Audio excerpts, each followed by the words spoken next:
va trebui să lucrezi noaptea. Schimburile sunt 2 peste 2. Îți va conveni cu siguranță. Da, va fi ideal pentru mine. Ziua învăț la colegiu, a răspuns Polina managerului când s-a angajat ca spălătoreasă de vase la restaurant. Bine, dar ține cont că munca fizică nu este cea mai simplă. Ești tot timpul pe picioare, trebuie să lucrezi activ cu mâinile. Să speli farfurii, furculițe, linguri. Să ai grijă, căci ești atât de mică și slabă, a precizat potențialul șef. Da, voi face față, a asigurat-o Polina. Bine, atunci vino miercuri seara, va fi mai simplu. Cel mai mare aflux de oaspeți îl avem în weekend, așa că în aceste schimburi va trebui să muncim. Am înțeles. Atunci, până miercuri, a răspuns Polina. Avea nevoie de bani. A crescut într-o familie săracă, fiind crescută de mama ei, o mamă singură. Liubov Vasilievna lucra ca femeie de serviciu la școală. Era o femeie modestă și liniștită. Avea puțin peste 50 de ani, dar a fost nevoită să iasă la pensie din cauza unei dizabilități cauzate de probleme de sănătate și de inimă. Polina nu avea tată. Mai exact, undeva el exista, dar nu a participat niciodată la creșterea fiicei. Fata știa că el a dispărut imediat după nașterea ei.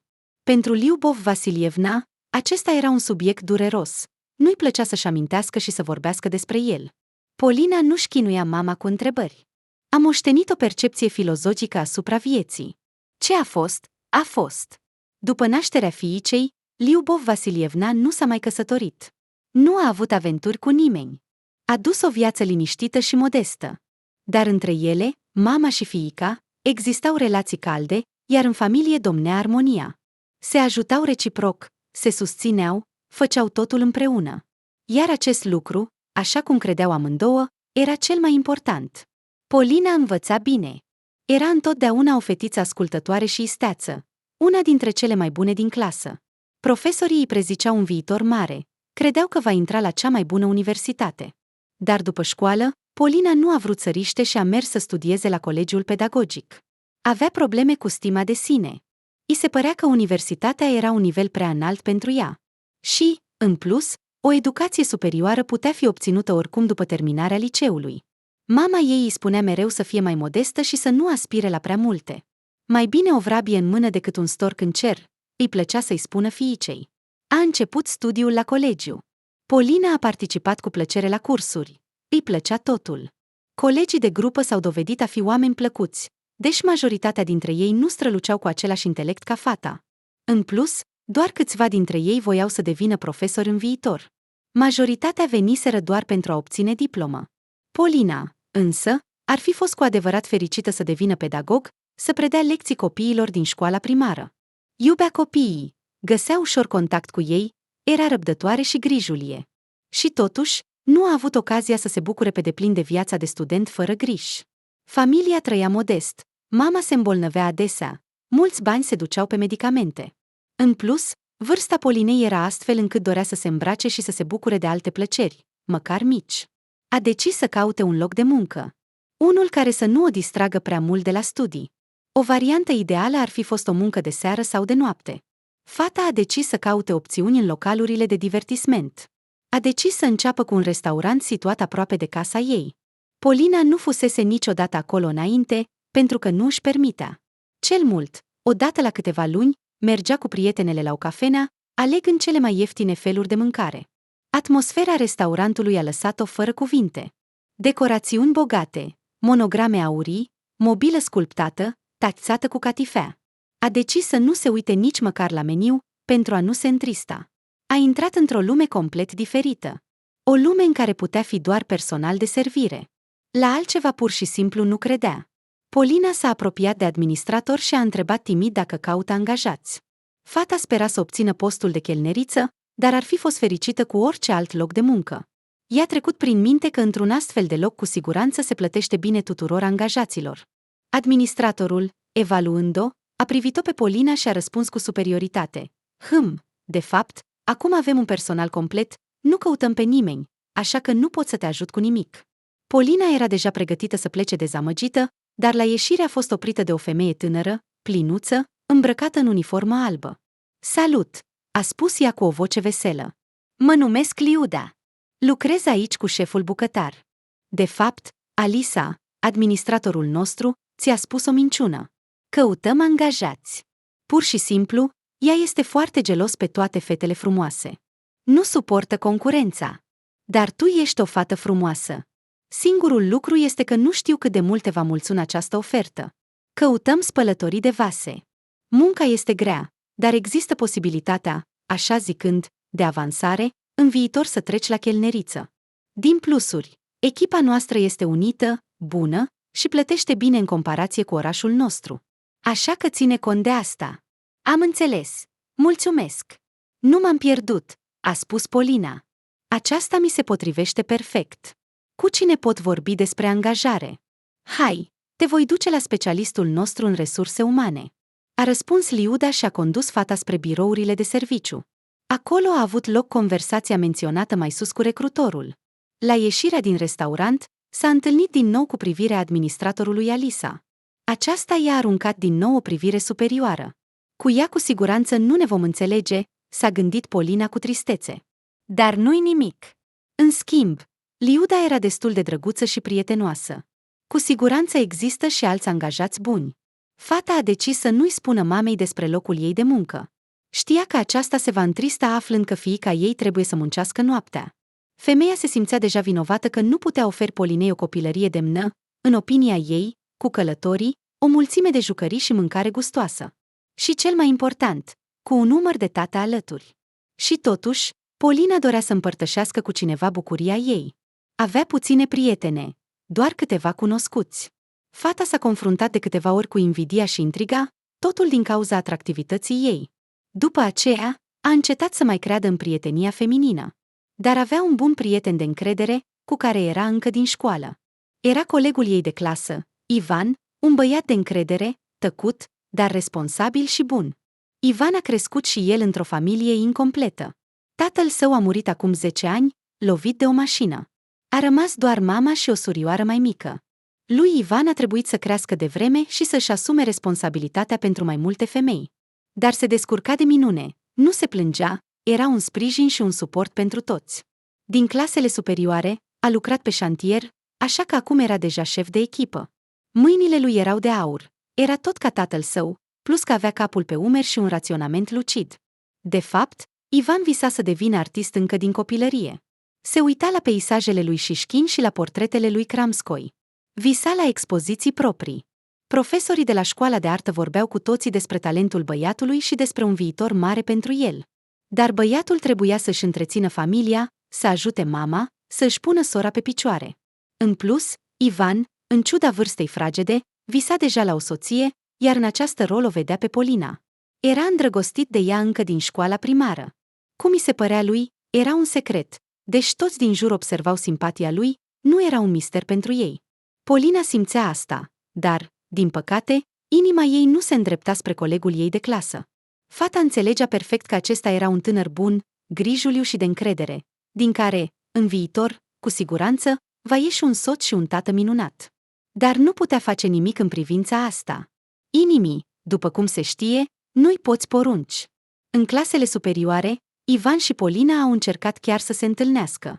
Fetei îi se părea că, cu timpul, va putea să-l iubească pe colegul ei de clasă și că totul va merge bine. Dar nu a fost așa.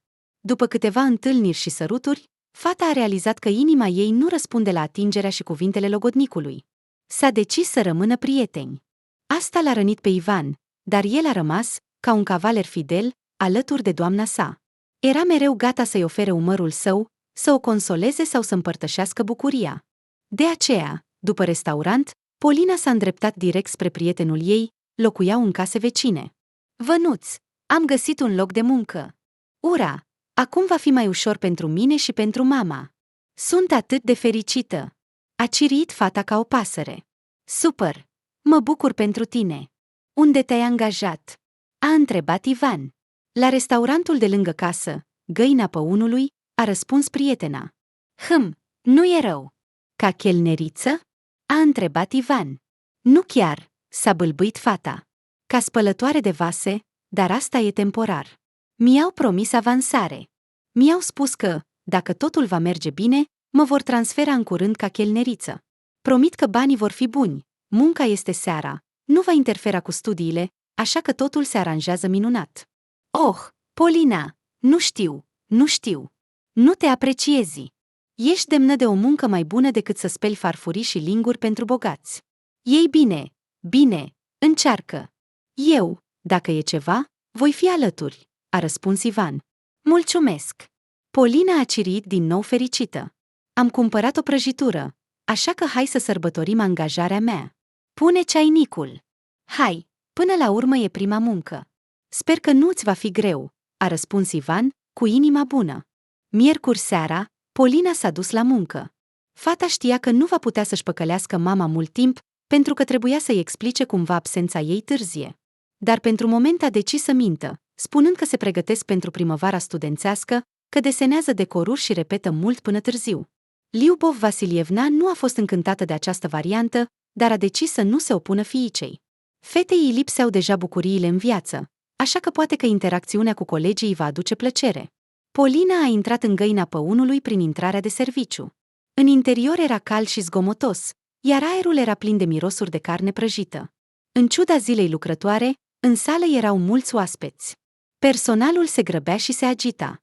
Polina a ajuns la bucătărie, mișcându-se pe lângă perete. Nu voia să deranjeze pe nimeni. În această agitație era chiar o anumită armonie. La bucătărie a fost întâmpinată de șefa, Vera Maximovna. Ea i-a explicat ce trebuie să facă, de unde să ia detergenții, unde să pună vasele. Totul era simplu, dar din cauza noului mediu și a mulțimii de necunoscuți, Polinei s-a făcut puțin rău. Din fericire, în acel moment a intrat în bucătărie Liuda. Oh, Noa! A strigat ea cu voce tare. Mă bucur să te văd. Dacă cineva te supără, spune-mi, îl vom pune la punct. Mulțumesc, a răspuns fata. Cuvintele colegei au încurajat-o. A fost mai veselă la muncă. Polina era obișnuită cu munca fizică grea, nu putea fi numită o fată delicată. O ajuta pe mama ei în toate, iar unele responsabilități din casă erau exclusiv pe umerii ei. Cu toate acestea, munca la restaurant avea specificul ei.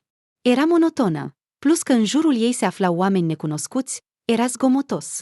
La sfârșitul schimbului, la miezul nopții, Polina aproape că nu mai simțea mâinile, îi dureau picioarele și era greu să se concentreze. Dar fata a decis că este din cauza neobișnuinței. Va trece timpul și se va adapta. În plus, a devenit mai ușor din punct de vedere moral când a primit banii pentru munca ei. Un avantaj al acestui restaurant era că spălătorii de vase primeau plățile imediat după schimb. Vorbim despre sume mici, dar Polina era fericită și cu asta. Acum putea să plătească singură utilitățile, ceea ce era o povară mai puțin pentru mama ei, plus că putea să-și cumpere câteva haine și să se răsfețe cu alte mici plăceri.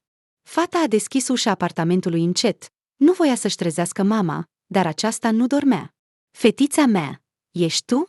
Da, mămică, eu sunt, nu te îngrijora, totul este bine. Dormi. Oh, ești prea obosită. Poate că ar trebui să renunți la repetițiile tale. Nu, mama, totul este în regulă. Nu te îngrijora, voi merge la repetiții, totul va fi bine. Treptat, Polina a început să se integreze în muncă, a cunoscut mai bine echipa. Liuda nu a mințit, în restaurant lucrau într-adevăr în principal oameni buni și simpli. Toți se susțineau reciproc și se ajutau când era nevoie. Dar în sala de mese, printre chelneri, hostese și administratori, erau și câțiva oameni aroganti.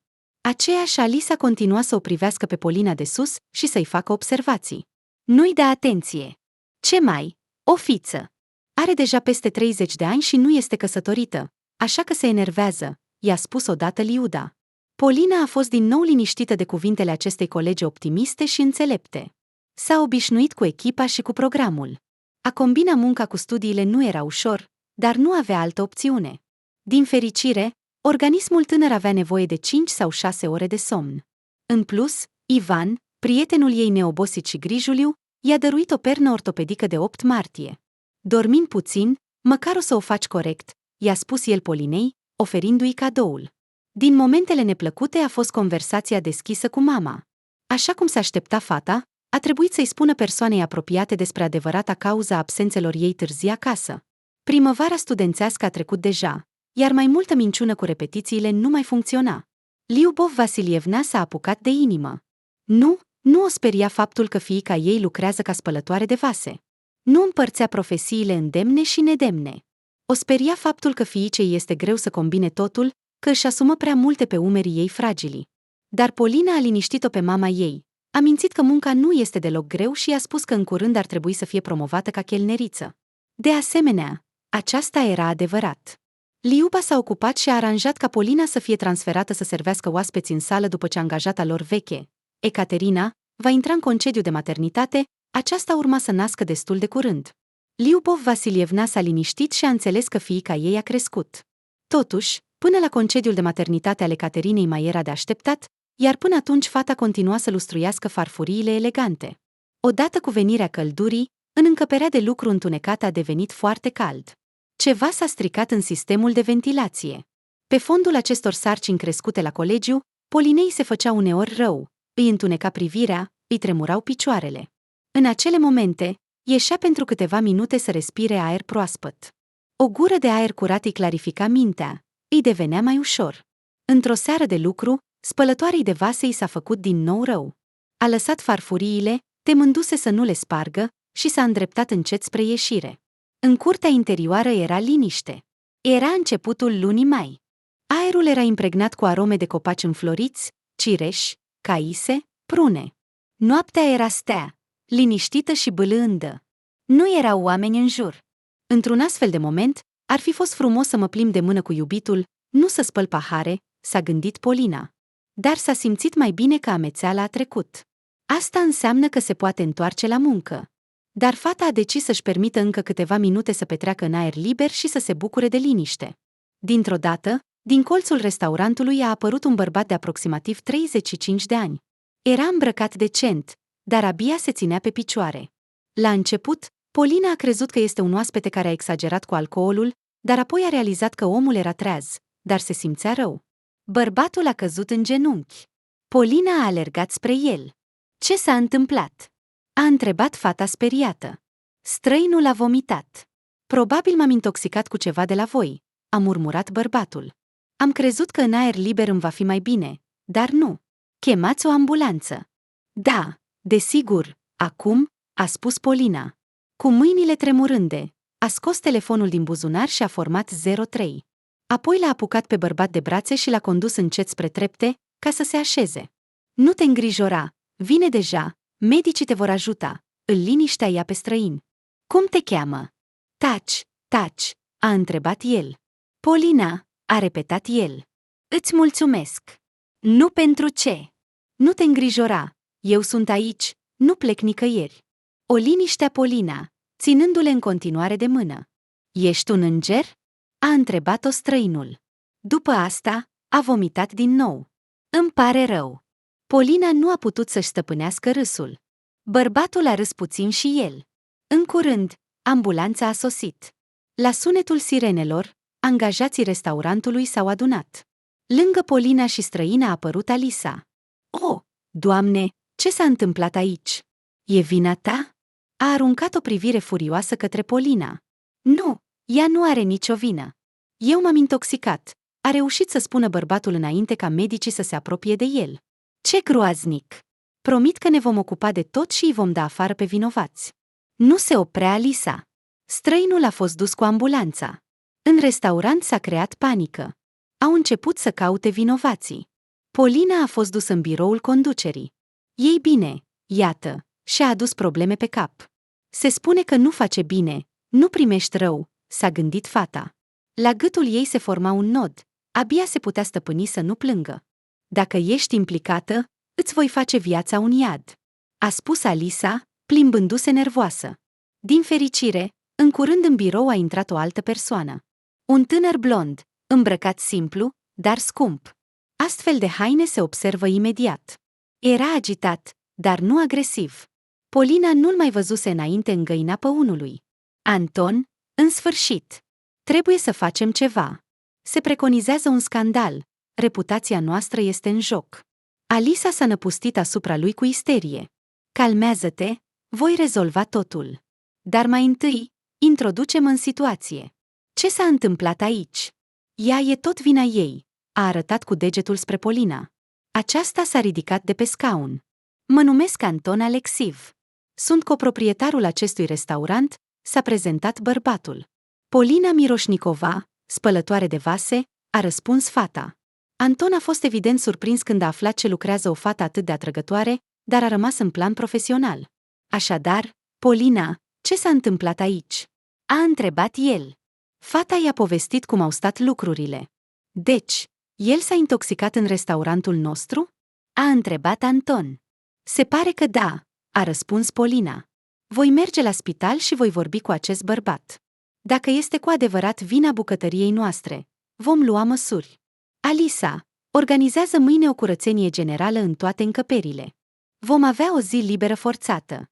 Îți mulțumesc, Polina, ești liberă, a spus Anton și a condus-o pe fată până la ușă. Polina a ajuns acasă pe picioare tremurânde și a căzut pe pat. A plâns în pernă, apoi a adormit ca o moartă. Din fericire, avea 2 zile libere în față. La următoarea schimbare de muncă, a mers cu frică în inimă. Se temea că o vor certa din nou. Dar totul a decurs bine. Fata nu a primit plângeri. De la colegi a aflat că Anton a rezolvat totul. Din fericire, intoxicația oaspetelui nu a fost atât de gravă. A fost externat din spital imediat. Anton s-a întâlnit cu bărbatul și a cerut scuze și a oferit un cadou din partea restaurantului, un coș cu fructe și o sticlă de șampanie scumpă. Scuzele au fost acceptate. Polina a decis să uite acea seară ca pe un coșmar. Dar nu a fost așa. Ieșind de la muncă pe stradă, s-a întâlnit din nou cu străinul acela. Fata s-a clătinat, gândindu-se că a visat. Dar nu, acesta era bărbatul real, același, doar că acum stătea ferm pe picioare și ținea în mână un buchet uriaș de flori. Polina, știam că nu te-ai dat afară, a spus el. M-am dat afară? De unde ai dedus asta? S-a mirat fata. Am decis să te răsplătesc. Totuși, într-un fel, mi-ai salvat viața. Altfel, aș fi putut să mor sub un gard. Am cumpărat flori. Am venit aici. Am întrebat administratorul, mi-am amintit numele tău, dar mi-au spus că te-ai dat afară, a explicat bărbatul. Alisa, a spus Polina aproape șoptit. Ce? S-a mirat străinul. Nu, nimic, a răspuns fata. Continuă. Ah, da. M-ai recunoscut? Eu sunt bărbatul pentru care ai chemat ambulanța acum câteva zile. Mă numesc Vladimir Kremnev. Îți sunt foarte recunoscător, așa că am vrut să-ți ofer aceste flori, a spus el, întinzându-i buchetul. Astfel de compoziții florale luxoase, fata le văzuse până acum doar în filme.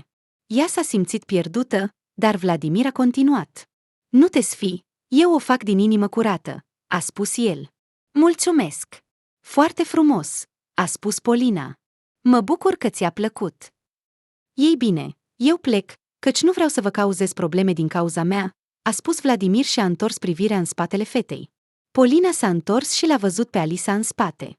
Aceasta stătea la intrarea de serviciu și fuma. Da, desigur, să nu te mai îmbolnăvești, a spus Polina lui Vladimir și a plecat repede spre casă. Totuși, pe drum, o opri brusc o mână pe umăr. Fata a strigat, speriindu-se că este un maniac. Dar era Anton. Îmi cer scuze că te-am speriat. Nu am vrut, a spus el Polinei, care se apucase de inimă. Mi-a fost jenă să-ți dau flori în fața colegilor, dar am decis că trebuie să o fac. Ai salvat viața oaspetelui nostru și, într-un fel, reputația noastră. Omul ar fi putut muri, iar asta ar fi fost un scandal. Așa că acest buchet este pentru tine. Deși văd că nu duci lipsă de flori. De curând nu, ai dreptate, a răspuns Polina. De data aceasta nu s-a mai pierdut și a luat imediat un buchet nu mai puțin splendid decât primul. Îți mulțumesc. Dar acum trebuie să plec. E deja foarte târziu. Desigur, înțeleg. Poate te pot însoți? A întrebat Anton. Nu, mă descurc singură, a spus Polina și a mers cu încredere spre casă. În acel moment, se simțea ca o eroină dintr-un roman din secolul al XIX-lea. Dimineața, Polina s-a trezit și a prins privirea surprinsă a mamei. Polițica, cum să înțeleg asta? A întrebat ea. Sper că nu te-ai abătut de la calea cea bună și nu ai luat-o pe calea greșită. De unde ai aceste flori atât de frumoase? Fetele respectabile nu primesc astfel de cadouri. Mamă, totul este în regulă. Eu sunt o fată respectabilă. Totul este în regulă. La muncă, încă spăl vasele, nimic mai mult. iar florile sunt un semn de recunoștință. Așa s-a întâmplat că recent am salvat viața cuiva. Așa că mi-au spus mulțumesc pentru asta, a explicat fata. Fetița mea.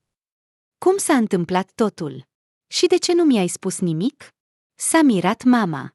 Polina i-a povestit despre otrăvire și a încheiat povestea spunând că este deja adultă și că mama nu are motive de îngrijorare. La o săptămână distanță, a fost promovată la funcția de chelneriță. Ecaterina a intrat în concediu de maternitate. Dar Liuda, zâmbind misterios, i-a sugerat că nu este vorba doar despre sarcina colegei, ci că șeful s-a agitat. Polina a încercat să nu acorde atenție acestui lucru. Deși îi plăceau romanele de dragoste, în viața reală prefera să rămână realistă și înțelegea că un mezalianț este o chestiune periculoasă. Anton îi plăcea, dar erau oameni din cercuri diferite, ceea ce însemna că între ei nu putea exista nimic. În plus, trebuia să se concentreze pe promovare. Chelner, o profesie cu un alt nivel de responsabilitate, trebuia să învețe multe lucruri noi. Petrecând mai mult timp în sala pentru oaspeți, a început să se întâlnească cu Anton. Polina simțea privirile lui curioase, dar la întâlniri întotdeauna și-a pleca ochii spre podea. Fiecare greier să știe locul, repeta ea în minte sfatul mamei. Și totuși, Anton s-a dovedit a fi insistent. El știa numerele tuturor angajaților, inclusiv al Polinei, și a început o corespondență cu ea.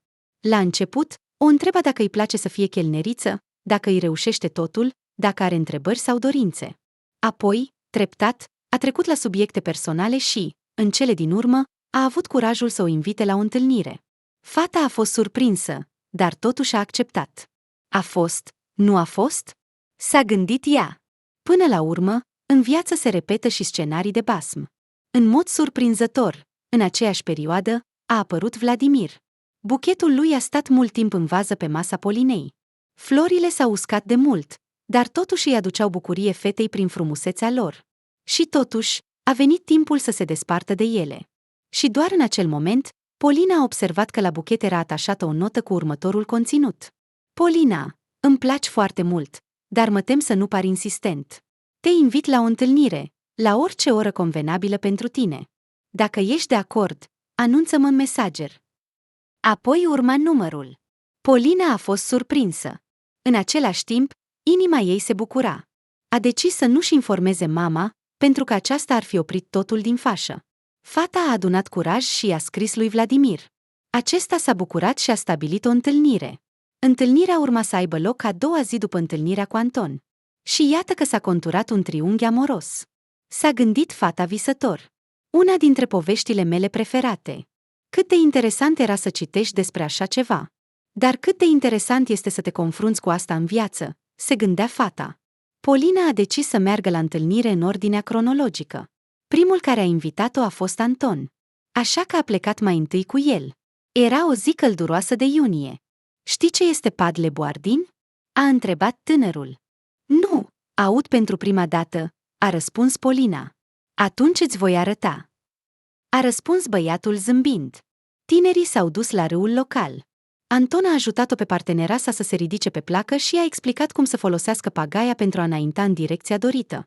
Activitatea s-a dovedit a fi foarte amuzantă. La început, Polina nu reușea deloc, a căzut chiar în apă și s-a simțit extrem de stângace. Dar Anton a sărit după ea și a ajutat-o să se ridice. Cei doi au râs. Polina nu s-a mai simțit jenată, ci a simțit ceva plăcut. Inima ei a răspuns la vederea lui Anton, ochii s-au umplut de lumină, buzele s-au îndreptat într-un zâmbet. S-a îndrăgostit, pentru prima dată în viața ei. Ceva similar simțea și Anton. Tinerii se simțeau ușor și confortabil împreună. Dar deja a doua zi, fata avea programată o întâlnire cu următorul ei cavaler, Vladimir. Acesta era mai în vârstă și mai serios decât jucăușul Anton, iar locul întâlnirii a fost ales corespunzător, teatrul.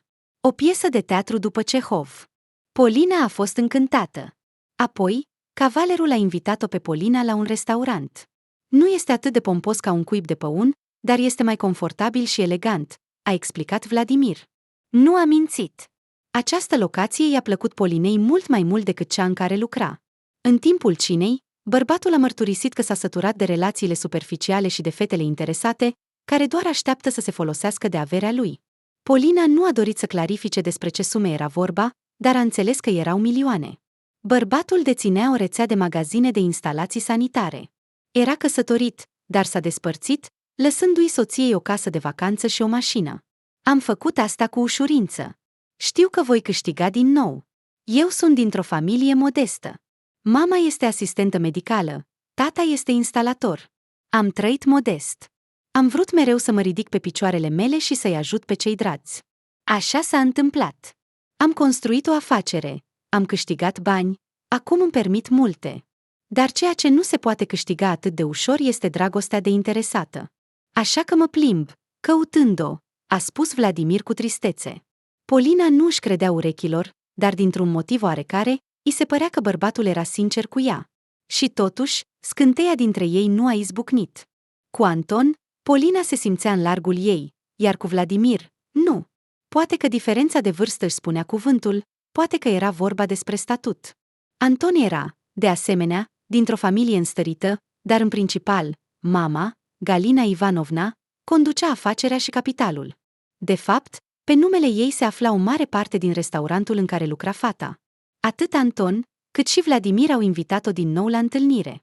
De data aceasta, Polina a acceptat ambele întâlniri. A decis să-i ofere o șansă lui Vladimir. În plus, voia să se bucure de acest moment minunat, când era interesantă pentru doi cavaleri. Liubov Vasilievna a înțeles imediat că fiica ei avea pretendenți, și anume înstăriți, pentru că se întorcea acasă cu buchete mari. De asemenea, femeia a văzut pe fereastră cum Polina a fost dusă acasă cu o mașină scumpă. Fetița mea, te rog, păstrează-ți mintea limpede, îi spunea ea fiicei sale. Aceasta a promis că nu va pierde rațiunea, deși calmul o părăsise de mult. După a doua întâlnire, Polina s-a convins că vrea să fie cu Anton. În plus, acesta i-a propus să se întâlnească. Fata a acceptat, iar lui Vladimir i-a spus sincer că între ei nu poate fi nimic. Acesta s-a arătat evident supărat, dar a acceptat cu noblețe alegerea fetei. Ei bine, dacă așa ai decis, așa să fie, i-a spus el. Dar putem rămâne prieteni. Polina a încercat să îmbunătățească situația, dar a realizat că a spus o prostie. Nu am prietene care îmi plac. Fii fericită și la revedere, a spus Vladimir și s-a retras în mașina lui scumpă. Polina s-a simțit jenată și chiar puțin tristă, dar aceste sentimente s-au evaporat imediat după sărutul lui Anton. Romanul lor s-a dezvoltat rapid. Plimbări lungi sub lună, excursii prin oraș, parcuri, cafenele, străduțe, întâlniri cu apusuri și răsărituri, discuții lungi. Fata credea că și-a găsit jumătatea. Anton îi scria poezii și cânta la chitară. La început, cuplul își ascundea relația la muncă, se fereau cum puteau, dar privirile și atingerile întâmplătoare, zâmbetele, toate aceste mici detalii vorbeau de la sine. Colegii au început să bănuiască că între șef și chelneriță a izbucnit o poveste de dragoste. Unii, de exemplu, Liuda și câțiva angajați din bucătărie, se bucurau pentru Polina. Se pare că este o poveste de basm despre cenușăreasa. Meriți asta, îi spunea Souscheful. Totuși, invidioșii erau mai mulți. Multe, în special fetele, au perceput acest fapt cu invidie, iar cel mai mult acest roman de serviciu a deranjat-o pe Alisa. Dacă înainte se lua de Polina din motive minore, acum a decis să declare un adevărat război, cu miustrări constante și amenințări de concediere. Chelnerița nu dorea să amestece viața personală cu cea profesională, așa că nu s-a plâns lui Anton. Dar degeaba. El ar fi pus-o la punct de mult. Înțelegi că această ticăloasă nu se supără fără motiv. De mult timp îl are în vizor pe Anton. Este un bărbat dorit. I-a deschis ochii Liuda. În general, nu înțeleg de ce mai ești chelneriță la noi? Ar fi putut să te promoveze, să te ajute să te ridici. Sau chiar să te elibereze de muncă. Banii familiei lor sunt mai mult decât suficienți. Deci mama ta va fi împotrivă. Galina Ivanovna este o doamnă bogată, dar zgârcită. Astfel de oameni sunt greu de găsit. Polina nu a răspuns nimic. Ea nu a dorit niciodată să se sprijine pe un bărbat, dar nici nu ar fi refuzat să-i se ușureze măcar o parte din sarcini și să-i facă viața mai ușoară. Să-și verse sufletul, ca de obicei, putea doar lui Ivan. Înțelegi, sunt cu adevărat obosită. Să îmbin studiile cu munca nu este ușor. Mi-ar plăcea să am un număr puternic lângă mine, îi spunea ea prietenului. Acesta nu știa ce să răspundă. A decis să încerce să-și îndeplinească visul și să înceapă să câștige bani din pictură. Aceasta era o afacere nerentabilă. El înțelegea foarte bine. Banii ar fi fost suficienți doar pentru minim. Să o întrețină pe Polina, cel puțin până când își va face un nume, nu va putea. Așa că băiatul a decis să nu lupte pentru inima iubitei. Dacă există cineva care poate să-i asigure viața și visele, este gata să se retragă. Romanul dintre Polina și Anton continua să câștige avânt. După vară a venit toamna, iar iarna a început. Relația dintre cei doi se desfășura bine, tinerii se obișnuiau unul cu celălalt. Totuși, treptat, entuziasmul băiatului a început să scadă. A început să-i facă fetei tot mai puține cadouri, buchetele au devenit mult mai modeste. Când Polina spunea că este greu să îmbine munca cu studiile, Anton nu spunea nimic în răspuns. Dar de anul nou, el a promovat-o, a făcut-o hostess într-un alt restaurant, deținut de familia lor.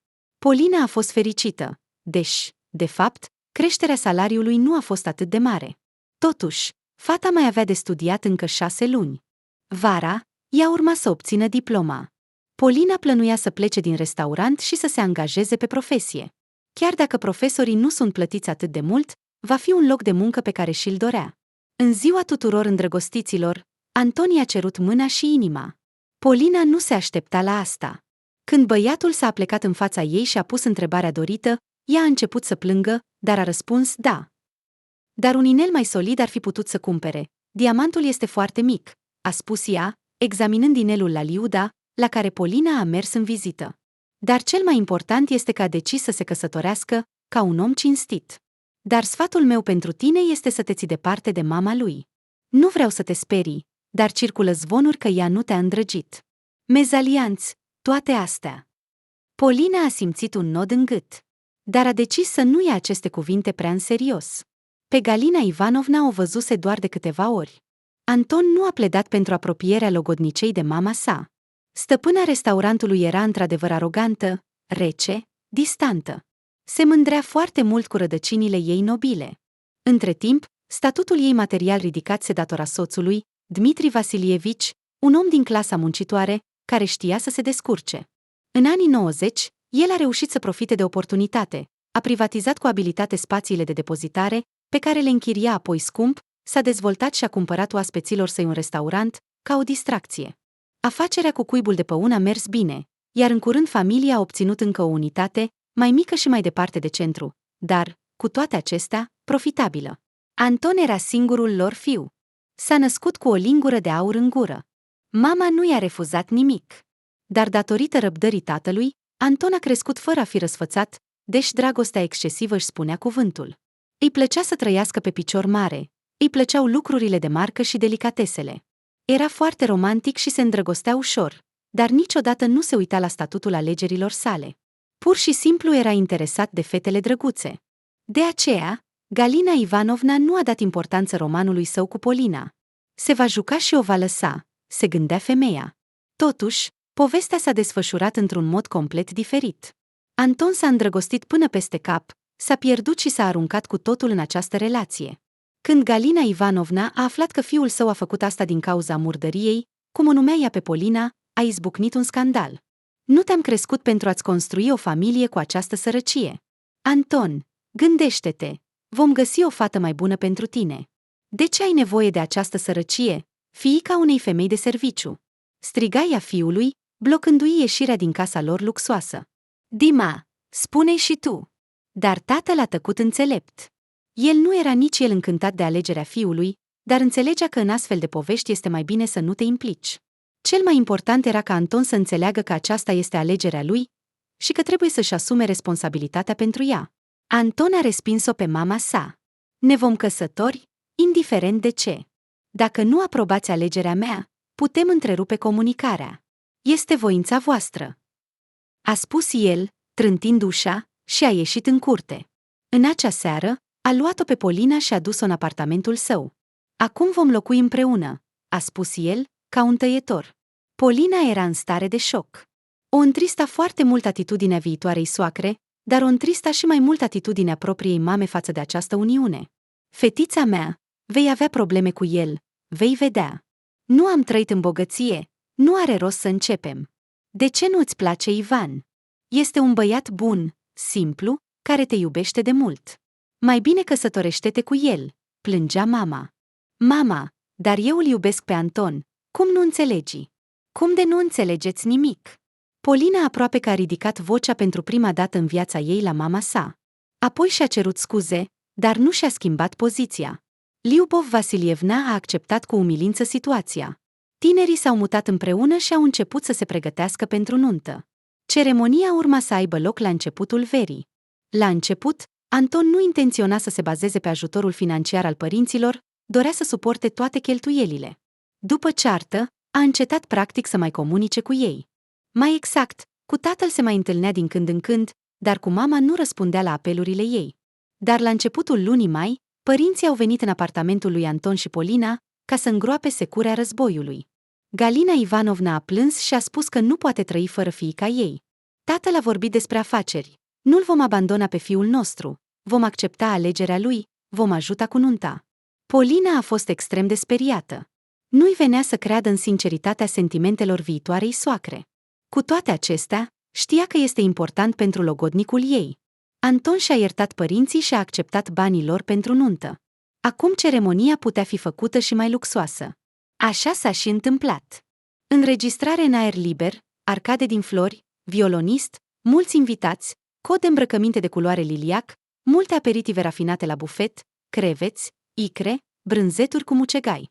Seara, petrecerea de nuntă a fost decisă să aibă loc în Cuibul de Păun, locul care a unit mirii. În timpul ceremoniei, Galina Ivanovna s-a comportat decent, a zâmbit des, s-a fotografiat cu invitații, arătând multe dintre bijuteriile ei de aur. Dmitri Vasilievici, conform tradiției, a fost zgârcit cu emoțiile. Mama miresei se simțea ne la locul ei. Nu era obișnuită cu atâta lux și dorea să scape de acolo cât mai repede. În ținuta ei simplă, se simțea stânjenită să fie printre oameni îmbrăcați bogat, să mănânce delicatese și să bea șampanie scumpă.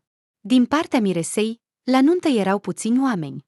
Mătușa ei cu familia, câțiva prieteni de la universitate și Ivan, acesta încerca să se comporte, dar era evident că îi era greu să-și piardă iubirea. Dar înțelegea că, ca tânăr artist sărăcit, cu greu ar putea oferi multe doamnei inimii sale. Totul decurgea cât se poate de bine, și totuși, Polina nu a fost niciodată lipsită de sentimentul că undeva se ascunde un truc, că în viața ei dificilă nu poate avea loc o astfel de poveste de basm. Își alunga aceste gânduri și se învârtea în dans, ca o adevărată cenușăreasă. Se simțea bine, deși a decis să nu bea în acea seară, pentru a-și aminti fiecare moment pentru tot restul vieții. Dar cine nu se sfia să se apuce de sticlă era soacra Polinei. Așa de mult, încât la sfârșitul serii, de la bunăvoința ei de dimineață nu mai rămăsese nimic. Era evident că a exagerat cu alcoolul și s-a îmbătat atât de tare încât abia se ținea pe picioare. Când în sală a fost adus tortul de nuntă, s-a dus la prezentator și i-a smuls microfonul. "Dă-mi-le încoace, băiete," a spus ea, cu un ton nepoliticos. "Oh, ai un inel pe degetul inelar. Ești căsătorit? Probabil cu o fată respectabilă dintr-o familie bună. Nu că Anton meu și-ar fi ales o sărăcie, iar acum trebuie să o hrănim." Polina a fost șocată. Prevestirea ei s-a împlinit. Anton a încercat să-i smulgă microfonul mamei, dar aceasta l-a împins doar. "Mâinile de pe mama! Ce te-a apucat?" striga ea cu limba legată.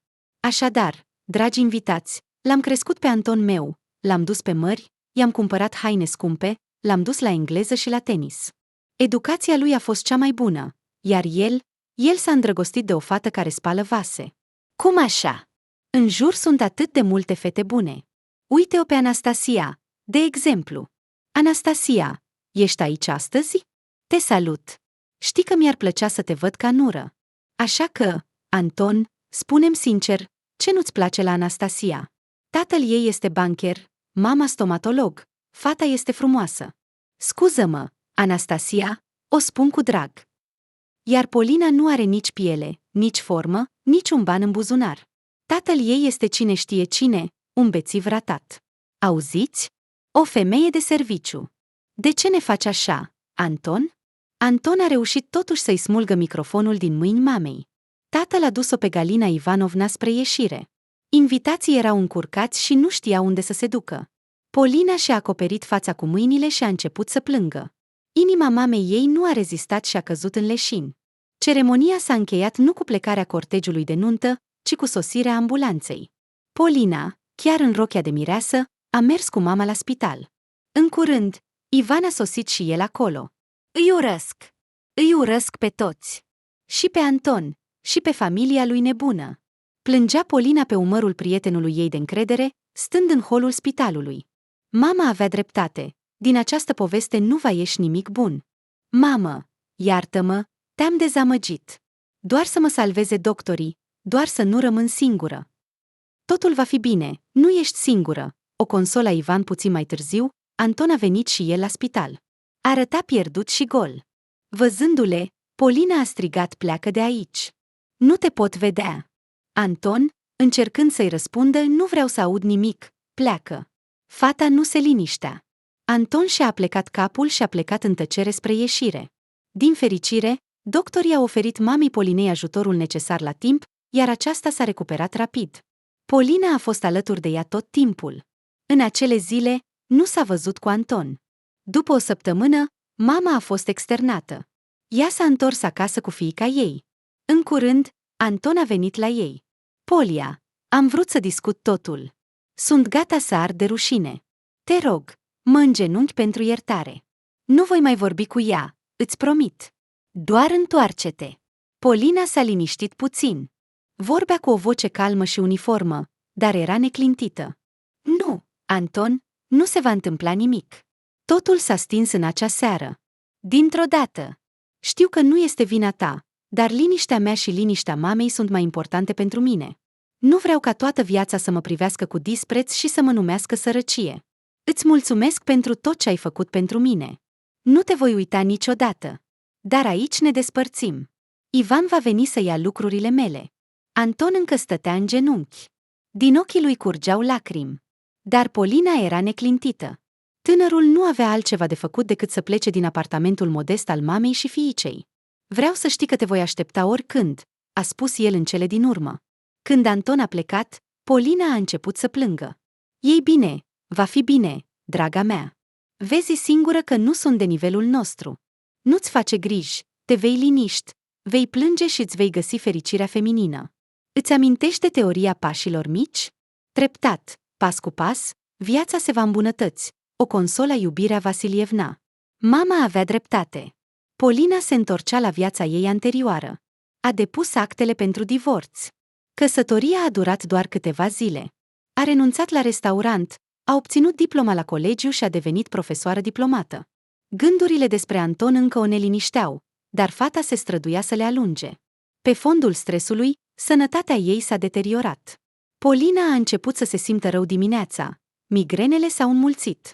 Polina dădea vina pe stres, dar totuși o chinuiau suspiciunile că nu cumva este însărcinată. Fata i-a povestit deschis mamei despre temerile ei. Aceasta a trimis-o la doctor. Temerile s-au confirmat. Polina era însărcinată. Tatăl copilului era Anton, cu care nu mai vorbea de o lună. Fata a intrat în șoc. Se gândea să facă un avort, dar mama a descurajat-o. Ce păcat, draga mea! Nu trebuie! Ne vom descurca cumva. Te-am crescut, iar nepoata va fi pe picioare. Nu-ți face griji, ne vom descurca. În plus, va apărea o mică fericire, a convins-o mama. Polina a decis să nu-l informeze pe Anton despre sarcina ei. A decis să pună punct în povestea lor, definitiv și irevocabil. Poate că totuși îi vei spune? El, tatăl, are dreptul. Ivan, cu care Polina a fost deschisă, și-a împărtășit opinia. Nu, asta este exclus. Departe de ochi, departe de inimă. Copilului meu nu-i trebuie un tată cu o asemenea familie, a declarat Polina categoric. Între timp, având în vedere apariția bebelușului, cheltuielile se anunțau serioase. Atât mama, cât și bunica înțelegeau acest lucru. În cadrul unei întâlniri de familie, au găsit o soluție. Trebuie să se mute la țară, unde au rămas cu o casă de la părinții decedați ai mamei, iar apartamentul din oraș să-l închirieze. Astfel, vor avea un venit suplimentar, iar copilul va crește mult mai bine la aer curat. De asemenea, femeile au decis că, la scurt timp după naștere, Polina va merge la muncă, va organiza o școală comună, iar bunica va avea grijă de nepoată. Așa au procedat. Au strâns lucrurile lor modeste, au găsit repede chiriaș. Din fericire, vara se apropia de sfârșit, iar studenții din sate se îndreptau în masă spre oraș, mulți căutând locuințe. Mama și fiica și-au închiriat garsoniera unei tinere filologe, i-au cerut să fie atentă și s-au dus la țară. Ivan le-a dus cu mașina lui veche. Tot ce nu se face spre bine. O consolă iubirea Vasilievna pe Polina. Dar ea nu mai era atât de tristă. Se imagina mamă. Ecografia a arătat că va avea o fetiță. Polina a ales deja un nume pentru viitoarea ei fiică. Eva a decis să-i dea numele ei de familie. Patronimul să rămână de la adevăratul tată. Casa rămasă de la bunică se afla aproape de centrul satului. Așezarea era mică, dar avea tot ce era necesar pentru viață. Magazine, poștă, bancă și, ceea ce era cel mai important pentru o femeie însărcinată și mama ei bolnavă, spital.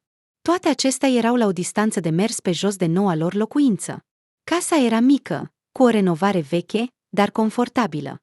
Femeile au făcut repede ordine și au început să se așeze. La construcție era o mică grădină, dar deoarece primăvara nu au plantat nimic acolo, toamna nu aveau ce să culeagă. Dar vecinii binevoitorii, care o țineau minte pe iubirea Vasilievna, o răsfățau din când în când, oferindu-i mere, ceapă sau un sac de cartofi. Oamenii îi ofereau lapte proaspăt și ouă. Femeile trăiau modest din pensia iubirii Vasilievna, banii din chiria apartamentului și economiile Polinei. Din fericire, în ultimele luni a câștigat foarte bine la restaurant, iar cheltuielile ei erau mici din obișnuință. În plus, atunci, Anton o susținea în multe privințe. În plus, fata a decis să vândă o parte din cadourile pe care le-a făcut odată alesul ei. S-a debarasat de un telefon scump, o îmbrățară de aur și un uscător de păr de calitate. Banii au fost cheltuiți pe lucruri pentru viitorul copil. De asemenea, a avut parte de o oportunitate. O fetiță vecină de vreo 8 ani nu putea învăța să citească, iar părinții au rugat-o pe Polina să se ocupe de ea ca profesoară. Meditațiile aduceau niște bani, dar și asta era un ajutor. Uneori, Ivan venea în vizită. Se ocupa de treburile bărbaților, bătea cuie, curăța canalizarea, repară mobila. Iar spre iarnă a adus un cărucior. Nu este nou, de mâna a doua, dar curat, îngrijit, a explicat el. Polina și iubirea Vasilievna l-au mulțumit călduros. După plecarea tânărului, femeia a ridicat din nou subiectul că Ivan este exact cel de care Polina are nevoie. Vezi, nici măcar acum nu te lasă, deși el nu este tatăl copilului, îi spunea ea fiicei. Dar Polina nu putea face nimic. Inimii nu-i poți porunci, mama, răspundea ea. Iubirea Vasilievna suspina și își ridica mâinile. Se bucura că nu existau certuri pe alte subiecte între femei. Așa, modest, dar liniștit și prietenos, au trăit până iarnă. Iar în ianuarie, în ajunul bobotezei, Polina a început contracțiile. Apa a plecat brusc. De fapt, data nașterii era stabilită pentru 1 februarie. Oh, fetița noastră se grăbește să vadă această lume. Mama se agita în jurul fiicei. Vecinul le-a dus la maternitate. Iubirea Vasilievna plângea și se ruga. Polina respira greu. Noaptea a fost înghețată și plină de stele. Din fericire, nașterea a decurs ușor, iar dimineața s-a născut Eva Antonovna Miroșnicova. Fetița s-a născut mică, cu o înălțime de 50 de centimetri și o greutate de 2900 de grame. Avea părul deschis și ochii albaștri. A început să plângă ușor când a fost așezată pe pieptul mamei, iar aceasta a plâns de fericire. Fetița mea dragă, cât de fericită sunt pentru tine! Totul va fi bine, mama este aproape. Nu te voi trăda niciodată și nu te voi părăsi. Eva se uita la Polina cu ochii ei deschiși și încrezători, parcă spunând că înțelege totul și crede în tot. Câteva zile, Polina s-a recuperat și s-a obișnuit cu noul statut. Asistentele o învățau cum să țină corect bebelușul, să o înfășeze și să o hrănească. Toate acestea îi aduceau fetei o mare plăcere. Pe 23 ianuarie, Polina și Eva au fost externate. Și aici, tânăra mamă a avut parte de o surpriză. Se aștepta ca iubirea Vasilievna și Ivan să vină să o întâmpine. Dar erau mult mai mulți oameni. Și ce oameni? Chiar la ieșire, Polina a observat că afară erau multe mașini.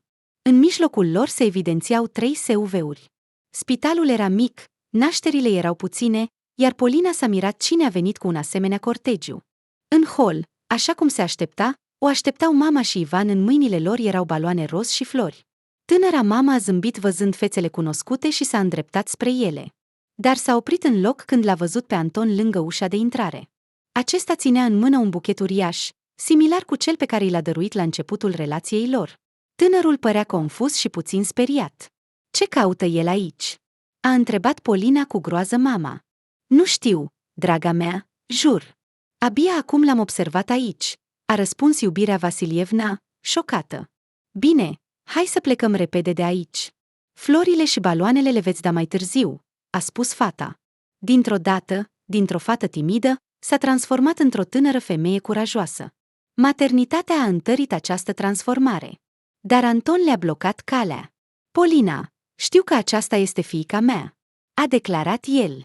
Și am venit după voi. Trebuie să vorbim, fără să ne enervăm. De ce ai ascuns că ești însărcinată? Am aflat despre asta doar zilele trecute de la Liuda. Totuși, sunt tată și nu renunț la statutul meu.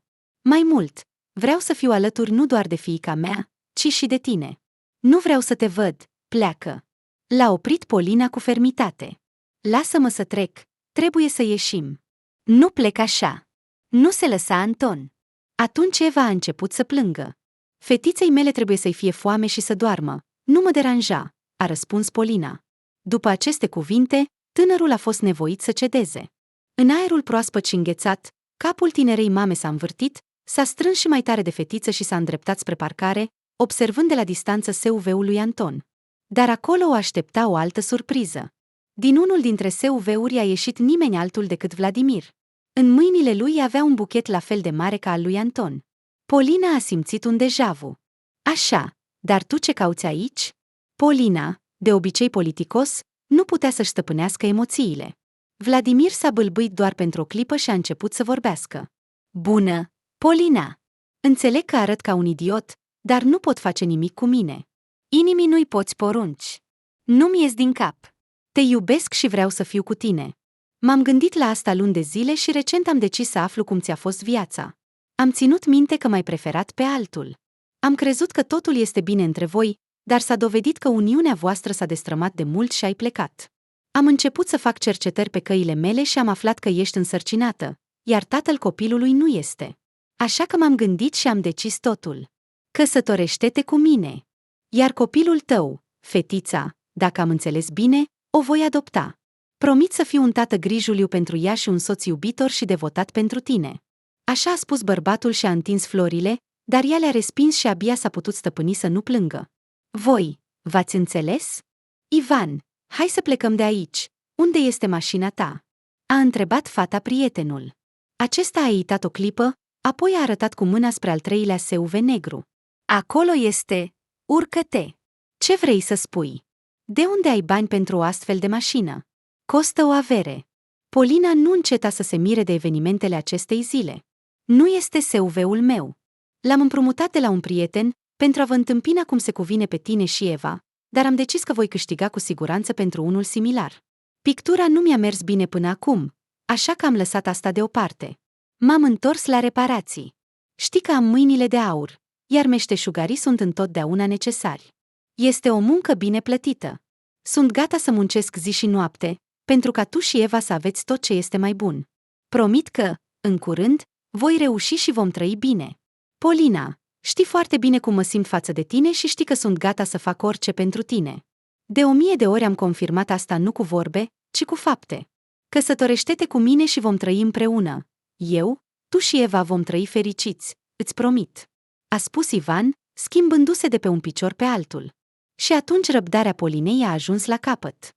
Ce? V-ați înțeles toți? Ați înnebunit! A strigat ea, neputând să-și mai stăpânească plânsul. Aceasta a speriat-o pe Eva, iar ea a început să plângă și ea. Taci, taci, draga mea! Nu plânge, mama este aproape. Nu te voi părăsi niciodată și nu te voi trăda. Vom merge acum acasă, te vom hrăni, te vom pune la somn. Altfel, ne-au speriat copiii nebuni. Mama, cheamă un taxi. Iubirea Vasilievna a chemat cu supunere o mașină la maternitate. S-au întors acasă cu ea. Polina a avut nevoie de mult timp pentru a-și reveni după atacul brusc al tuturor pretendenților. Toți trei continuau să-i scrie și să o sune, dar ea îi ignora cu perseverență. Ajunge cu bărbații ăștia, le explica ea mamei sale poziția ei. La început promit munți de aur, iar apoi dispar. Numai necazuri de la ei. Ce bine că mi-a venit o fetiță, nu un băiat. Draga mea, de ce spui asta? Totul în viața asta nu este întâmplător. Poate că, dacă Dumnezeu îți oferă o a doua șansă, ar trebui să o folosești. A încercat să o convingă Iubirea Vasilievna. Va fi greu pentru noi să ne descurcăm singuri cu Eva, știu bine. Are nevoie de un tată. Și nu te supăra atât. Ei bine, cu Anton te pot înțelege. Mama lui ne-a rănit foarte mult. Deci, dacă încerc să judec obiectiv, fiul ei nu este de vină. El a cerut iertare. Ei bine, lasă-l pe Anton. Ei bine, Vladimir. Un bărbat solid. Mi-a plăcut. Este mai mare, deci nu ar trebui să arunce vorbe în vânt. Da, este și bogat. Dar cumva am încredere în el. Nu știu de ce. Iar despre Ivan nu mai este de discutat. Îți spun de mult despre el. Este un băiat bun. În plus, uite ce este gata să facă pentru tine. Mama, cuvintele lui sunt apă. S-a gândit de multe ori să devină milionar, dar nu-i ajunge niciodată răbdarea. Repară câteva apartamente, iar apoi se întoarce din nou la paleta lui și la viața de artist sărăcăcios. Și, în general, nu este vorba despre asta, știi bine. El este pentru mine ca un frate. Nu văd în el un bărbat. Nu vreau să aud de Anton. Iar Vladimir, cum a ajuns el aici? Totul este foarte ciudat. Se gândea Polina cu voce tare. Și totuși, în inima ei s-a așezat o îndoială. Când primele emoții s-au mai liniștit, a început să reflecteze că, în mod global, mama ei avea dreptate. Evei îi trebuie un tată, iar ei un soț, un sprijin. Dar s-a rănit prea tare în relația cu Anton. Totuși, gândurile de acest fel erau alungate de grijile cu Eva. Polina învăța abecedarul maternității. Această artă s-a dovedit a fi nu ușoară, ea lua multă energie, dar aducea mult mai multă bucurie. Din fericire, Eva s-a dovedit a fi un copil calm, fără mofturi. Viața a început să intre treptat într-un anumit curs, dar a avut loc o nouă întorsătură, una pe care nimeni nu și-ar fi putut imagina. Dintr-o dată, Iubirea Vasilievna a primit o scrisoare din America. Când a văzut numele expeditorului, a început să plângă și și-a acoperit fața cu mâinile. Mesajul a căzut pe podea. Polina l-a ridicat. De la Petru Frolov sau Peter Frols? Mama, cine este acesta? A întrebat ea pe femeia confuză. Dar aceasta nu a răspuns nimic și a continuat să plângă. Polina a înțeles totul. Asta înseamnă că este tatăl meu? Iubirea Vasilievna a dat din cap în tăcere. Mâinile fiicei ei tremurau, inima îi bătea mai repede, respirația îi era tăiată. A deschis scrisoarea și a început să citească cu voce tare. Dragi Iubire și Polina, vă scrie Petru Frolov sau, cum îmi spun mai des, Peter Frols. Dragă Polina, cu siguranță auzi despre mine pentru prima dată. Cunoașterea caracterului mamei tale îmi permit să presupun că nu ți-a povestit nimic despre mine. Totuși, voi fi bucuros să mă înșel. Ei bine, în orice caz, voi povesti povestea noastră. Ne-am cunoscut acum 23 de ani. Mama ta avea 20 de ani. Eu aveam 21. Eram, așa cum se spune, primul băiat din sat. Îndrăzneț, curajos, neastâmpărat. Evident, am profitat de toate aceste daruri și eram cunoscut ca un Don Juan. Mama ta era exact opusul meu, tăcută, modestă, nobilă. Iar opozițiile, după cum se știe, se atrag. Nu aveam lipsă de mirese, dar mama ta le-a eclipsat pe toate cu rafinamentul și demnitatea cu care se purta. Am fost fermecat. A început o poveste de dragoste pasională și aprinsă. Iubirea era o fetiță modestă, dar în ape liniștite, după cum se știe, se ascund demonii. Totul s-a dezvoltat rapid și, după câteva luni, mi-a mărturisit că este însărcinată. Sub inima ei era deja tu. M-am speriat foarte tare, de care acum mă rușinez. Dar trecutul nu poate fi întors, iar nimic nu mai poate fi reparat. Așa că nu-mi rămâne decât să constat faptele. M-am temut de responsabilitate și de rutina familială. În plus, aveam planuri mari pentru viață, în special, se contura posibilitatea de a pleca în America, iar în acele vremuri, asta era, cât de greu. Din politețe, am invitat-o pe mama ta să vină cu mine, deși înțelegeam perfect că nu va merge nicăieri cu mine. Și, să fiu sincer, m-am bucurat de refuzul ei, iar eu am plecat în întâmpinarea visului meu. Mama ta mi-a spus când te-ai născut. Probabil nu știi că numele tău a fost ales de mine. Mi-a plăcut foarte mult. Am trimis un cadou, un lănțișor de aur. Pe atunci acesta era singurul lucru pe care mi-l puteam permite. La aceste cuvinte, Polina s-a atins de gât și a simțit lănțișorul pe care l-a purtat din copilărie, singura ei bijuterie de acest fel. Mama nu i-a spus niciodată cine i l-a dăruit. Respirând adânc, fata a continuat să citească. Pe acest cadou, comunicarea noastră s-a întrerupt. M-am învârtit în America, am avut parte de multe întâmplări, căutând o soartă mai bună, am străbătut toată țara. Dar îndrăzneala și neastâmpărul meu mi-au fost mereu de folos și nu m-au lăsat să-mi pierd speranța. În cele din urmă, am parcurs drumul de la mecanic obișnuit la proprietar de saloane auto. Am împlinit celebra visul american. Și acum pot spune cu mândrie că sunt un milioner în dolari. Cât despre viața personală, aceasta poate fi considerată un eșec. Am fost căsătorit de 3 ori. Cu prima soție am avut sentimente sincere, dar, din păcate, ea a murit tragic, s-a înecat în ocean. O moarte stupidă. La tragedia acestei povești s-a adăugat faptul că ea era însărcinată. Am suferit mult din cauza acestei pierderi, dar după câțiva ani m-am căsătorit din nou, mai mult din plictiseală și disperare. Soția mea s-a dovedit a fi o femeie interesată, cu un caracter urât. Căsătoria nu a durat mult, iar la divorț ea a vrut să mă jefuiască de tot. Dar nici eu nu sunt un om de paie și mi-am apărat bogățiile. Apoi m-am căsătorit pentru a 3-a oară. Femeia a fost foarte drăguță, dar uniunea noastră nu a trecut testul timpului, așa că am decis să ne despărțim. Din nou m-am confruntat cu încercării de a-mi ataca averea, deși nu atât de obraznic ca data trecută, și din nou am rămas cu averea mea, lăsând fostei soții doar un apartament mic și o mașină. Nu am avut copii. Dumnezeu nu mi-a dat. Probabil, ca o pedeapsă pentru că v-am abandonat, iubire și Polina. Dar aceasta nu este singura mea pedeapsă. Trebuie să știți că, atunci când veți citi această scrisoare, eu, cel mai probabil, voi fi deja în lumea de dincolo. Nu voi intra în detalii, voi spune doar că oncologia este o afecțiune extrem de neplăcută. Boala mea progresează rapid, diagnosticul mi-a fost pus prea târziu și, în ciuda posibilității de a mă trata în cele mai bune clinici cu cei mai buni doctori, nu mai pot face nimic cu asta. Ei bine, să lăsăm sentimentalismul deoparte, simt o vină profundă față de voi, iubire și Polina, și vreau să o îndrept măcar puțin. De aceea, îți las, fiica mea unică, toată averea mea, adică $2.100.000, un Penthouse și 2 SUV-uri. Acestea vor fi mai mult decât suficiente pentru tine și mama ta până la sfârșitul vieții, iar dacă veți fi istețe și veți gestiona totul corect, poate că va mai rămâne și pentru nepoți. Mă bucur foarte mult că, atunci când nu voi mai fi fizic, voi continua să trăiesc în nepoți. Nu vă cer să mă iertați, căci știu că nu am iertare. Vă rog doar să încercați să fiți fericite, datorită moștenirii mele. Cu sinceritate, Peter Frols, orașul Trenton, statul New Jersey. Polina a terminat de citit, a pus scrisoarea pe masă și s-a așezat pe canapea, unde stătea iubirea Vasilievna.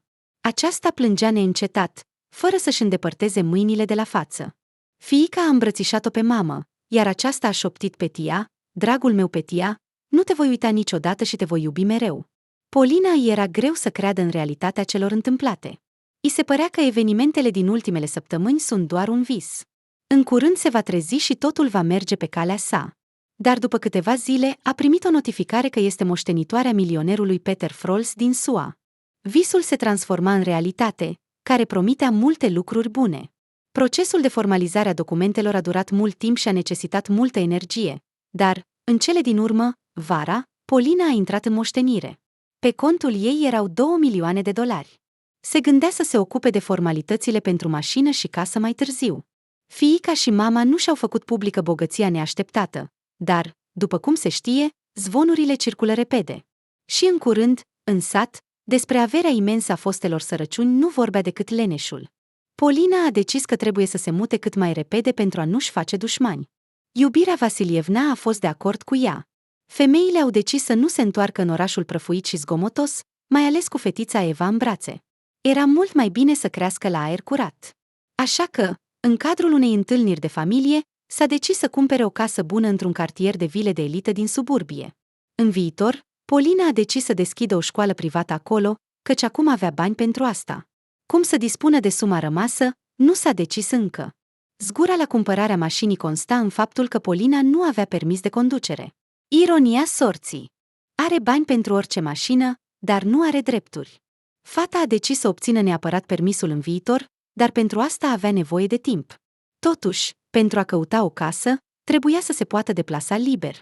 Primul care îi venea în minte era Ivan, dar el, așa cum presupunea Polina, s-a întors la pictură și nu mai avea nicio mașină.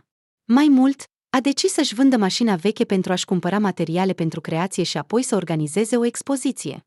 De aceea, nu se putea baza pe el în această privință. Fata nu a dormit câteva nopți, gândindu-se dacă să acționeze conform inimii sau nu, dar totuși a decis să se asculte pe sine. Într-o zi însorită, a sunat pe Anton și i-a cerut ajutorul să se plimbe prin suburbii și să aleagă o casă bună. În timpul conversației cu el, inima Polinei bătea cu putere.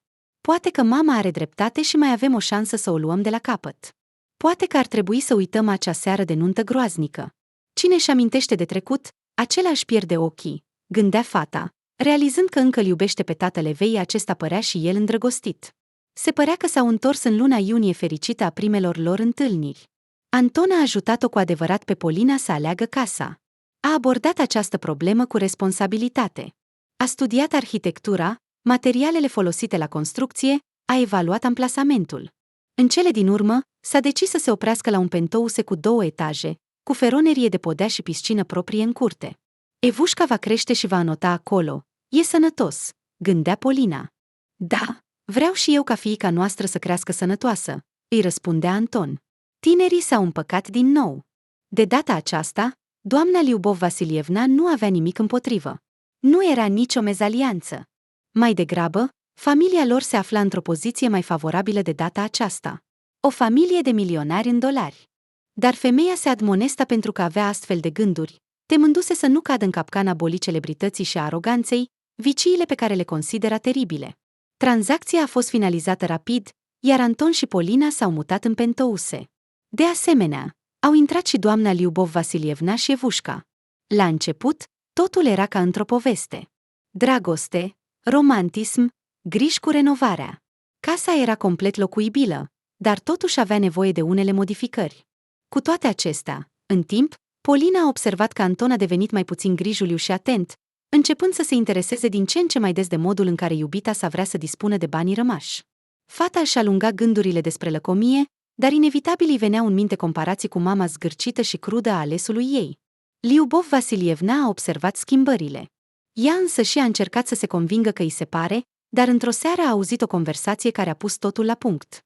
Polina a plecat în treburile ei, bunica a ieșit afară să se plimbe cu nepoata, iar în casă a rămas doar Anton. Pe prag, Liubov Vasilievna a realizat că a uitat jucăria preferată a Evei, iar fără ea fetița începea să plângă. Femeia s-a întors în casă și s-a oprit, auzind cuvintele lui Anton. Da, mamă, înțeleg perfect, dar ea nu-mi spune ce va face cu banii. Cred că într-adevăr nu s-a decis încă. Da, știu că casa, școala și mașina sunt doar o picătură în mare. Vor mai rămâne o mulțime de bani. Da, voi găsi neapărat o soluție, sunt isteț, știi tu. Banii vin la banii, așa va fi, nu te îngrijora. Anton vorbea cu un zâmbet pe buze. Liubov Vasilievna s-a apucat de inimă și a fost pe cale să leșine, așa cum s-a întâmplat la nuntă, dar totuși a găsit puterea să rămână pe picioare. A ieșit liniștit afară și, așa cum planificase, a plecat la plimbare cu nepoata. Dar în mintea ei se învârteau 2 gânduri. Primul, oamenii totuși nu se schimbă. Al doilea, cum să-i spună lui Polina totul, fără să-i frângă inima și să-i demonstreze că nu minte. Totuși, în faptul că fiica s-a întors la fostul soț, parțial era și vina ei. Ea a convins-o pe Polia să-i ofere băiatului o a doua șansă, în ciuda mamei lui oribile. Dar, după cum se știe, dintr-un măr nu ies portocale. Femeia a petrecut câteva zile gândindu-se. Tot acest timp a făcut pe cea care nu știe nimic. Și asta în ciuda faptului că i-a fost extrem de greu. În cele din urmă, a găsit o soluție și a instalat în secret o cameră de supraveghere în living, care înregistrează și sunetul. Liubov Vasilievna știa că mai devreme sau mai târziu Anton va repeta conversația cu mama lui. Discuția nu a întârziat să apară. După o săptămână, în timp ce revizuia înregistrările, mama Polinei a văzut că Anton vorbește la telefon, iar pe fața lui era aceeași zâmbet mulțumit ca și în acea zi. Femeia a pornit sunetul. Totul este corect. Anton discuta cu mama despre moștenirea Polinei. Liubov Vasilievna s-a strâns în puteri și, ghidându-se după principiul că mai bine este o adevăr amar decât o minciună dulce, i-a arătat înregistrarea Polinei. Aceasta a plâns, dar curând s-a adunat. Trebuia să-și elibereze emoțiile, dar nu voia să-și sperie mama și fetița. Îi era foarte dor să se confeseze cuiva. A sunat-o pe Ivan, a funcționat un mesaj vocal. El s-a dedicat complet expoziției sale. I-a venit în minte Liuda. Nu mai comunicaseră de mult, dar mai devreme colega de la restaurant o susținuse întotdeauna și îi venise în ajutor. Nu a dezamăgit-o nici de data aceasta. Fata a răspuns la telefon și a fost de acord să se întâlnească. După o oră, prietenele stăteau într-unul dintre parcurile orașului. Polina i-a spus totul pe față. Liuda a ascultat-o pe prietenă și a început să vorbească. Ascultă, dragă, îmi pare rău să-ți spun asta, dar trebuie să o fac. Anton nu a venit la tine în spital fără un motiv. Crezi că a aflat cu adevărat despre sarcina ta cu puțin înainte de naștere? Nu, desigur. A aflat de mult. Radioul a transmis informația. Dar asta nu l-a determinat să te ia și să înceapă să aibă grijă de tine. Probabil, mama lui a făcut o muncă de educație și l-a convins că nu are sens să-și pună o piatră de moară la gât, așa cum v-a numit atunci. O ticăloasă. Desigur. Apropo, m-am angajat din restaurantul lor, știi, până nu am găsit nimic demn. Fac șaorma la un chioșc din apropiere, dar totuși e mai bine decât să lucrez pentru niște nemernici. Dar acum nu despre mine. Revenind la Anton, e trist să spun asta, dar a aflat despre moștenirea ta înainte de tine. Familia lui a interceptat cumva scrisoarea tatălui tău. Așa că au decis să se grăbească și l-au trimis pe Anton la tine. Acum, tu și mama erați deja pentru ei nu niște săraci, au ținut scrisoarea o vreme pentru a nu te face să bănuiești nimic, iar apoi, după spectacolul jucat de Anton în spital, ți-au trimis-o. Dar de unde știi toate acestea? S-a mirat Polina. Fostele colege de la Cuibul Păunului povesteau. Cumva, această informație a scăpat în restaurant. Am avut gândul să te avertizez, dar apoi m-am gândit că nu ar trebui să mă bag în relațiile altora, căci de obicei nu se termină bine, altfel ai putea crede că din invidie îți pun bețe în roate, dar uite că a meritat să te avertizez, a concluzionat Liuda. Ce să zic, îți mulțumesc că mi-ai spus acum, mai bine mai târziu decât niciodată, și îți mulțumesc că m-ai ascultat, dar acum trebuie să plec, ne vom mai vedea. A spus Polina și s-a dus acasă. Acolo a plâns din nou, dar a șters repede lacrimile, apoi a strâns toate lucrurile lui Anton, care nu era acasă în acel moment, și a aruncat geanta peste gard. Când s-a întors la cotage, băiatul a fost surprins. A început să bată la ușa pentouseului, dar nu l-au lăsat. Polina a activat doar difuzorul de la sonerie. Pleacă de aici, nenorocit! Fiul mamei tale! Te-am crezut din nou, naivă proastă. Credeam că ai nevoie cu adevărat de dragostea mea. Credeam că vrei să fii alături de fiica ta. Dar te interesează doar banii. Așa că du-te și neacă-te cu ei. Striga Polina. Cuvintele ei se auzeau pe toată strada. Vecinii le auzeau bine. Anton nu avea altceva de făcut decât să se retragă, spunând îți vei părea rău pentru asta. Polinei era din nou dureros, dar deja învățase să suporte loviturile. Tot ce nu te omoară te face mai puternic. Fata s-a convins de adevărul acestei maxime pe propria piele. Polina avea atât de multe griji încât nu avea timp să se întristeze.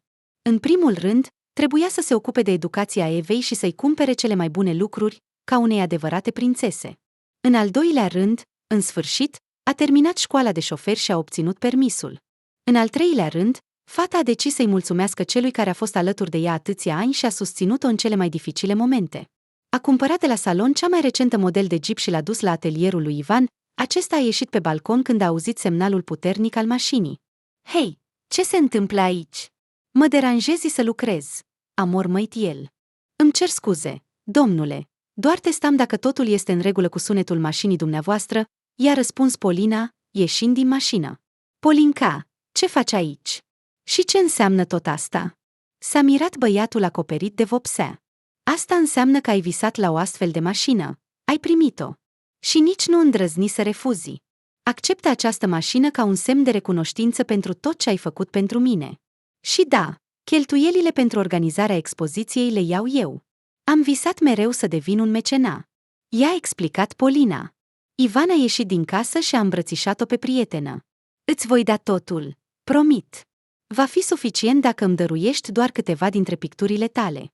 Sunt sigur că criticii vor descoperi în tine un geniu și lucrările tale vor crește în valoare, îi spunea Polina, bătându-le prietenește pe umăr. Așa va fi, vei vedea, răspundea Ivan, neputând să-și stăpânească lacrimile. Polina a simțit un val de putere și fericire. Totuși, faptele bune înălțau. Rămânea doar să termine în sfârșit renovarea cotageului. În special, trebuia să finalizeze baia. La etajul 2, Proprietara casei s-a dus singură la magazinul de instalații sanitare. Nu se pricepea deloc la asta și se plimba confuză printre rafturi, examinând robinetele și chiuvetele. Nu mă puteți ajuta să aleg o marcă mai bună? Care este cea mai de încredere? A aruncat ea o întrebare în aer, admirând produsele. Desigur, te pot ajuta, a răsunat din spate o voce cunoscută. Polina s-a întors și l-a văzut pe Vladimir. Acesta a zâmbit prietenos. Ah, tu ești? Bună ziua, a spus Polina, rușinată. Mi s-a părut că la ultima noastră întâlnire am trecut la tu. Cu aceeași zâmbet a spus Vladimir. Îmi cer scuze, data trecută am cedat emoțiilor. Îmi pare rău pentru comportamentul meu, a răspuns fata și a simțit cum îi roșesc obrașii. Înțeleg totul, nu te îngrijora. Dar să revenim la subiect. Te interesează chiuvetele și robinetele, nu-i așa? A redirecționat Vladimir conversația. Exact așa, a răspuns Polina. Bărbatul a început să ofere consultații într-un mod foarte profesional. Cumpărătoarea a ascultat totul cu atenție, a ales produsul care i-a plăcut, l-a plătit, dar deja la casă nu s-a putut abține și i-a pus o întrebare cunoscutului. Vladimir, dar ce faci aici? Lucrez aici. Am o rețea de magazine de instalații sanitare. Probabil ai uitat? A explicat el. Da, exact, dar ești proprietar, nu-i așa? De ce atunci oferi consultații și îi servești pe clienți ca un vânzător obișnuit? A întrebat Polina. Corect, sunt proprietar, dar ofer uneori consultații pentru a nu mă lăuda. Eu provin dintr-o familie modestă, așa că încerc să nu mă îndepărtez de pământ. I-a răspuns Vladimir. Era reținut și se comporta demn, fără să dezvăluie nimic despre sentimentele sale. Înțeleg. Mulțumesc pentru explicație. La revedere, s-a despărțit Polina, rușinată. Cu plăcere, la revedere, i-a răspuns Vladimir. Bărbatul nu a ieșit din mintea ei timp de câteva zile. În minte îi răsunau cuvintele lui despre rădăcini și necesitatea de a rămâne mereu om.